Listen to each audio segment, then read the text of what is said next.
To install our chiller, all we need is a tube cutter, an adjustable crescent wrench, and an 11/16 wrench.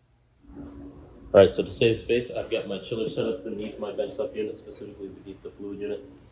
First thing I'm going to do is take my power cable,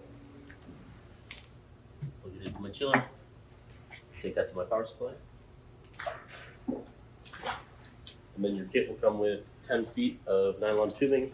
I've gone ahead and used my tube cutter here, cut these to length so it'll be appropriate to go from my chiller to my heat exchanger inlet and outlet ports up here.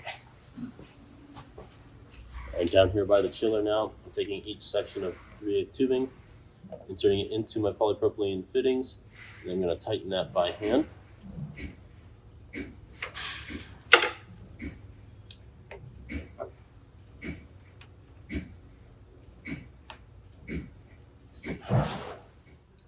Okay, now on my fluid unit, I'm going to take the outlet from my chiller and I'm going to connect it to the inlet of my heat exchanger, which is going to be this right side here, this 3/8 fitting.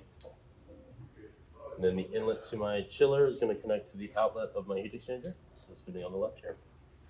From there, I'm going to use my adjustable crescent wrench to hold the bulkhead on my fluid unit. And I'm going to use my 11/16 wrench to give this 1 1/4 turn to set the ferrule for each of these fittings here.